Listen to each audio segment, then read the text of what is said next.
Woodcraft and Camping by George Washington Sears. Chapter 1. Overwork and Recreation. Outing and outers, how to do it and why they miss it.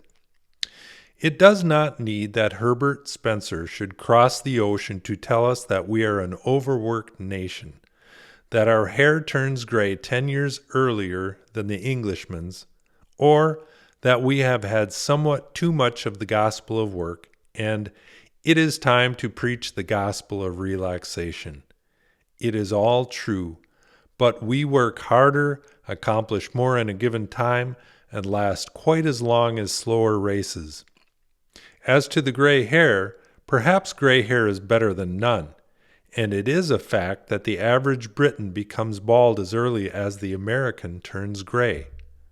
There is, however, a sad significance in his words when he says, "In every circle I have met, men who had themselves suffered from nervous collapse due to stress of business, or named friends who had either killed themselves by overwork, or had been permanently incapacitated, or had wasted long periods in endeavors to recover health." Too true. And it is the constant strain, without let-up or relaxation, that in 9 cases out of 10 snaps the cord and ends in what the doctors call nervous prostration, something akin to paralysis, from which the sufferer seldom wholly recovers. Mr. Spencer quotes that quaint old chronicler, Froissart, as saying the English take their pleasures sadly, after their fashion, and thinks if he lived now he would say of Americans they take their pleasures hurriedly, after their fashion. Perhaps. It is an age of hurry and worry. Anything slower than steam is apt to get left. Fortunes are quickly made and freely spent.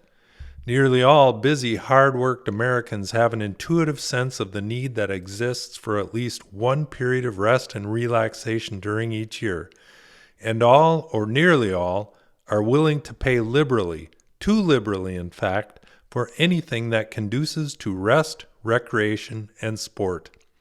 I am sorry to say that we mostly get swindled. As an average, the summer outer who goes to forest, lake, or stream for health and sport gets about 10 cents worth for $1 of outlay. A majority will admit, to themselves at least, that after a month's vacation, they return to work with an inward consciousness of being somewhat disappointed and beaten. We are free with our money when we have it. We are known throughout the civilized world for our lavishness in paying for our pleasures, but it humiliates us to know we have been beaten, and this is what the most of us know at the end of a summer vacation. To the man of millions, it makes little difference. He is able to pay liberally for boats, buckboards, and body service if he chooses to spend a summer in the North Woods. He has no need to study the questions of lightness and economy in a forest and stream outing. Let his guides take care of him, and unto them and the landlords he will give freely of his substance.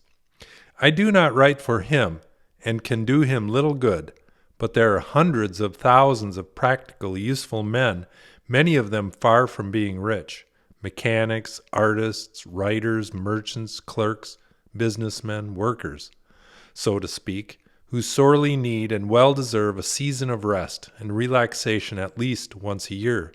To these and for these I write. Perhaps more than 50 years of devotion to woodcraft may enable me to give a few useful hints and suggestions to those whose dreams, during the closed season of work, are of camp life by flood, field, and forest. I have found that nearly all who have a real love of nature and out-of-door camp life spend a good deal of time and talk in planning future trips, or discussing the trips and pleasures gone by, but still dear to memory.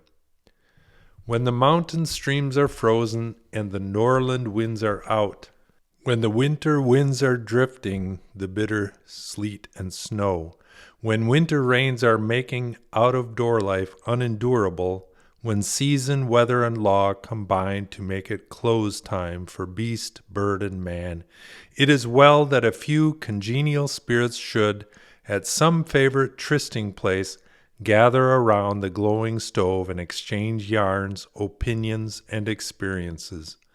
Perhaps no two will exactly agree on the best ground for an outing, on the flies, rods, reels, guns, etc., or half a dozen other points that may be discussed. But one thing all admit: each and every one has gone to his chosen ground with too much impedimenta, too much duffel, and nearly all have used boats at least twice as heavy as they need to have been.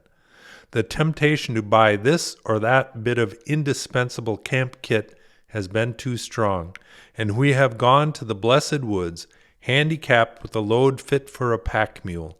This is not how to do it. Go light, the lighter the better, so that you have the simplest material for health, comfort, and enjoyment. Of course, if you intend to have a permanent camp and can reach it by boat or wagon, lightness is not so important, though even in that case it is well to guard against taking a lot of stuff that is likely to prove of more weight than worth, only to leave it behind when you come out. As to clothing for the woods, a good deal of nonsense has been written about strong, coarse, woolen clothes. You do not want coarse woolen clothes. Fine woolen casimere of medium thickness for coat, vest, and pantaloons, with no cotton lining. Color, slate gray or dead leaf, either is good. 2 soft, thick woolen shirts, 2 pairs of fine but substantial woolen drawers, 2 pairs of strong woolen socks or stockings.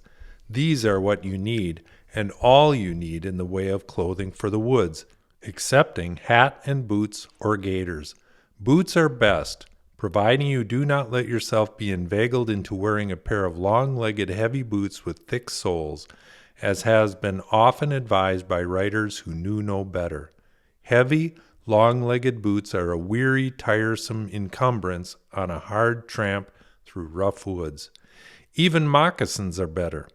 Gaiters, all sorts of high shoes, in fact, are too bothersome about fastening and unfastening. Light boots are best. Not thin, unserviceable affairs, but light as to actual weight. The following hints will give an idea for the best foot gear for the woods. Let them be single-soled, single backs, and single fronts, except light, short foot linings. Back of solid country kip, fronts of substantial French calf, heel 1 inch high, with steel nails. Countered outside, straps narrow, of fine French calf put on a straddle, and set down to the top of the back. The outsole stout, Spanish oak, and pegged rather than sewed, although either is good. They will weigh considerably less than half as much as the clumsy, costly boots usually recommended for the woods, and the added comfort must be tested to be understood. The hat should be fine, soft felt with moderately low crown and wide brim, colored to match the clothing. The proper covering for the head and feet is no slight affair and will be found worth some attention. Be careful that the boots are not too tight or the hat too loose. The above rig will give the tourist 1 shirt, 1 pair of drawers, and a pair of socks to carry as extra clothing. A soft, warm blanket bag, open at the ends, and just long enough to cover the sleeper, with an oblong square of waterproofed cotton cloth 6 by 8 feet, will give warmth and shelter by night, and will weigh together 5 or 6 pounds. This, with the extra clothing, will make about 8 pounds of dry goods to pack over carries, which is enough. Probably also it will be found little enough for comfort.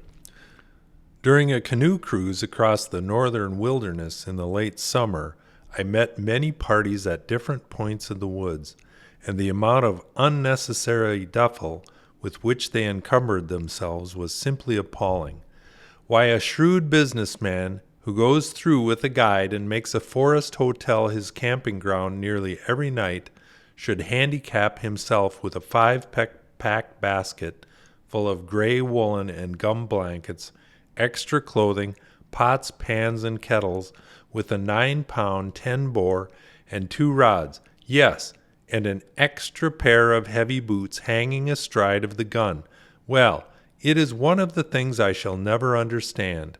My own load, including canoe, extra clothing, blanket bag, 2 days' rations, pocket axe, rod and knapsack, never exceeded 26 pounds, and I went prepared to camp out any and every night. People who contemplate an outing in the woods are pretty apt to commence preparations a long way ahead, and to pick up many trifling articles that suggest themselves as useful and handy in camp. All well enough in their way, but making at least a too heavy load. It is better to commence by studying to ascertain just how light one can go through without especial discomfort. A good plan is to think over the trip during leisure hours and make out a list of indispensable articles, securing them beforehand, and have them stowed in handy fashion, so that nothing needful may be missing just when and where it cannot be procured. The list will be longer than one would think, but need not be cumbersome or heavy. As I am usually credited with making a cruise or a long woods tramp with exceptionally light duffel, I will give a list of the articles I take along, going on foot over carries or through the woods.